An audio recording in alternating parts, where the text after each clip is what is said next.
الإسلام ديني ومحمدا رسول الله ويقيني. بسم اللہ الرحمن الرحیم. السلام علیکم دوستو، میں ہوں حماد صادق اور آپ دیکھ رہے ہیں تاریخ اسلام یوٹیوب چینل. دوستو، جب مصر کے بادشاہ کے سامنے حضرت یوسف علیہ السلام کی بے گناہی ثابت ہو گئی اور اسے معلوم ہو گیا کہ آپ علیہ السلام پر لگایا جانے والا الزام بے بنیاد ہے، تو اس نے کہا، یوسف علیہ السلام کو میرے پاس لے آؤ، میں انہیں اپنے خاص کاموں کے لیے مقرر کر لیتا ہوں.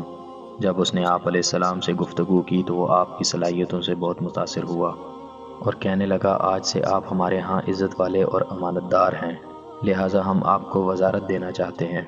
آپ علیہ السلام نے عرض کیا کہ اگر آپ مجھے وزارت دینا چاہتے ہیں تو وزیر خزانہ بنا دیجئے. لہٰذا اس طرح آپ علیہ السلام کو مصر میں وزارت کے عہدے پر فائز کر دیا گیا اور اللہ تعالیٰ کا وہ وعدہ پورا ہوا کہ ہم آپ کو زمین میں اعلیٰ مقام پر فائز فرمائیں گے.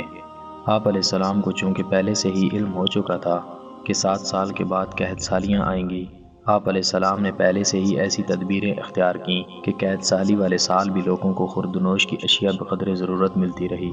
اللہ تعالیٰ قرآن مجید میں ارشاد فرماتے ہیں، اور بادشاہ نے قاصد سے کہا، یوسف کو میرے پاس لاؤ، میں اسے اپنے خاص کاموں کے لیے مقرر کر لوں گا. پھر جب اس نے یوسف سے بات کی تو کہنے لگا کہ آج سے آپ ہمارے ہاں بڑی عزت والے اور امانت دار ہیں.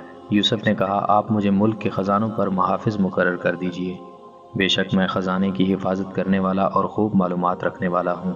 اس طرح ہم نے یوسف کو سرزمین مصر میں اقتدار عطا کیا کہ وہ اس میں جہاں چاہے رہے. ہم جس کو چاہیں اپنی رحمت سے نواز دیتے ہیں اور نیک لوگوں کا ثواب ضائع نہیں کرتے، اور یقیناً آخرت کا اجر ان لوگوں کے لیے بہت ہی بہتر ہے جو ایمان لائے اور پرہیزگاری کے ساتھ کام کرتے رہے. دوستو، حضرت محمد صلی اللہ علیہ وسلم نے حضرت ابو رضی اللہ تعالیٰ عنہ کو عہدے کا سوال کرنے سے بچنے کی ترغیب دلاتے ہوئے فرمایا، اے ابو ذر، حکومتی عہدہ ایک امانت ہے اور تم کمزور ہو، لہٰذا عہدہ مانگ کر نہ لینا. بے شک قیامت کے دن ان لوگوں کے لیے رسوائی اور ندامت ہوگی جنہوں نے عہدے کا حق ادا نہ کیا، سوائے اس شخص کے جس نے اہلیت کی بنا پر اسے حاصل کیا پھر اس کے حقوق پوری طرح ادا کیے. دوستو، جب حضرت یوسف علیہ السلام وزیر خزانہ بنے تو خوشحالی کے 7 سالوں میں بہترین تدابیر اختیار کر کے اناج کو محفوظ کر لیا.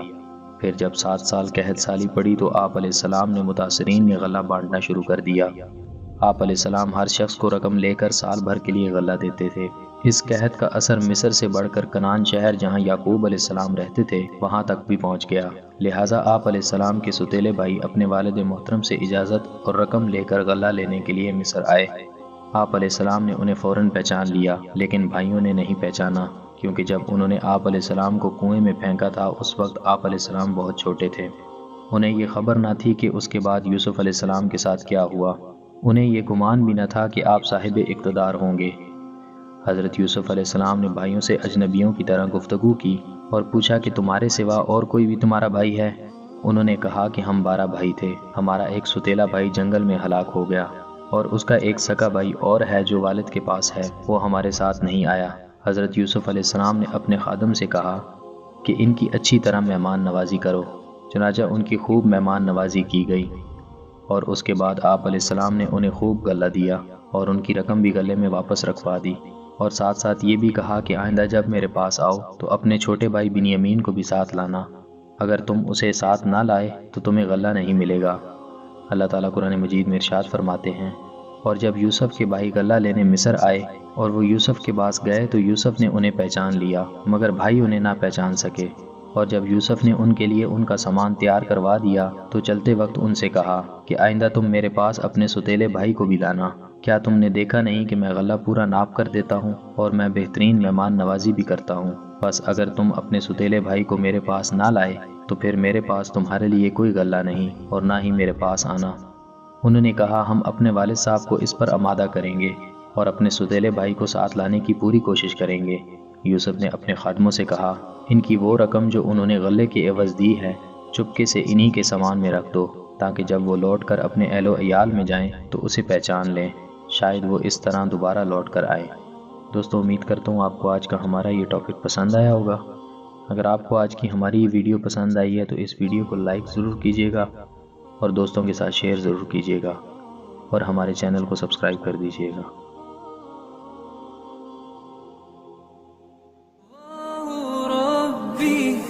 والإسلام ديني ومحمدا رسول الله